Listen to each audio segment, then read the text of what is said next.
मेरे एक मित्र का इंदौर से फ़ोन आया। कहने लगा, भैया तुम तो चंडीगढ़ रहते हो, तुम्हारे से एक मशवरा करना है। मैं बताइए, करिए, क्या मशवरा करना है।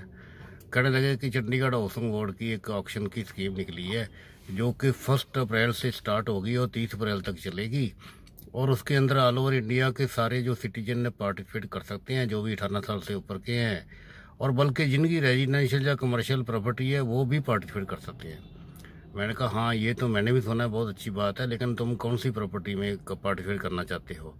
कहता, मैं जो फ्लैट वगैरह, मैं तो ऐसी प्रॉपर्टी करना चाहता हूँ पार्टिसिपेट, चाहे फ्लैट हो, चाहे कमर्शियल हो, चाहे रेजिडेंशियल हो, चाहे कमर्शियल हो, लेकिन जो प्रॉफिट दे सके। मैंने तो सिर्फ खरीदनी नहीं है, मैंने तो सिर्फ जो 2 लाख रुपये मिनिमम अर्नेस्ट मनी है वही खर्च करनी है। उसके बाद मेरी फेवर में जो प्रॉपर्टी हो जाएगी उसको बेच के मैं 5-10 लाख रुपया या 10-20 लाख रुपया जो भी मेरी किस्मत में होगा मैं कमा लूँगा।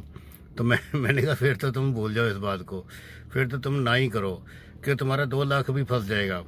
क्योंकि तुम्हारे पास इतना पैसा होना चाहिए कि जो भी तुम, जो फ्लैट भी है, कम से कम यहाँ 50-60 लाख रुपए से शुरू होते हुए 80 लाख, 85 लाख तक, 90 लाख तक जाते हैं। और कोई भी प्रॉपर्टी इससे कम नहीं है, ना रेजिडेंशियल ना कमर्शियल। अगर तुम्हारी फेवर में होगी, अगर तुम्हारे पास पैसे और ना हुए और तुम्हें उसको पोजीशन लेना पड़ेगा, उसकी पेमेंट पूरी करनी पड़ेगी। अगर नहीं करोगे तो तुम्हारी 2 लाख रुपया जो अर्नेस्ट मनी है वो फॉरफिट हो जाएगी, वो फंस जाएगी और तुम्हारा नुकसान हो जाएगा। और तुम अपनी प्रॉपर्टी उठा के कहाँ कहाँ बेचते फिरोगे, क्योंकि यहाँ ऑलरेडी प्रॉपर्टी के रेट चंडीगढ़ हाउसिंग बोर्ड ने जो मार्केट रेट है उसके बराबरी रख दिए हैं। बल्कि मार्केट में जो प्रॉपर्टीज़ है, कई जो रेजिडेंशियल या कमर्शियल ऐसी प्रॉपर्टी हैं जो कि मार्केट में कम रेट पर भी मिल जाती हैं। और दूसरा ये होगा, जो तुम्हारे जैसे होगे जो 2-2 लाख रुपए खर्च करके जिन्होंने प्रॉपर्टी खरीदी होगी, वो भी तो बेचने चले जाएंगे।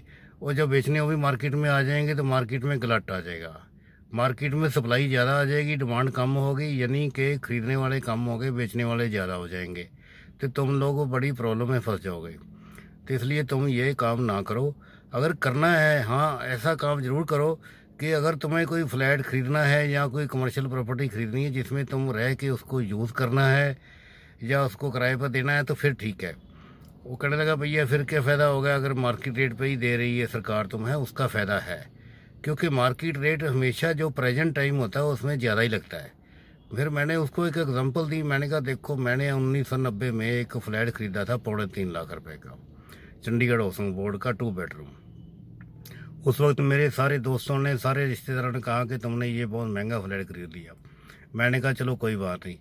अब 30 साल बाद उसकी कीमत 30 गुना हुई, यानी कि वो 90 लाख रुपए के आसपास उसकी कीमत है। अगर मैं बोलूँ करोड़ रुपया, तो उसका करोड़ रुपया भी मिल सकता है।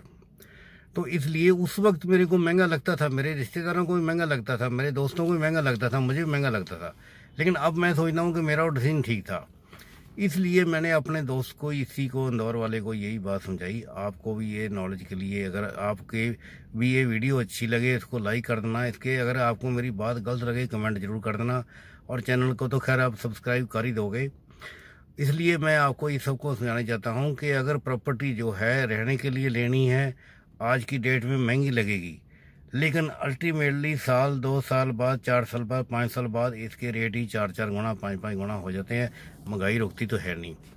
तो दोस्तों, इतनी सी बात थी जो कि आज की वीडियो में मैं सिर्फ इतना ही कहना चाहता।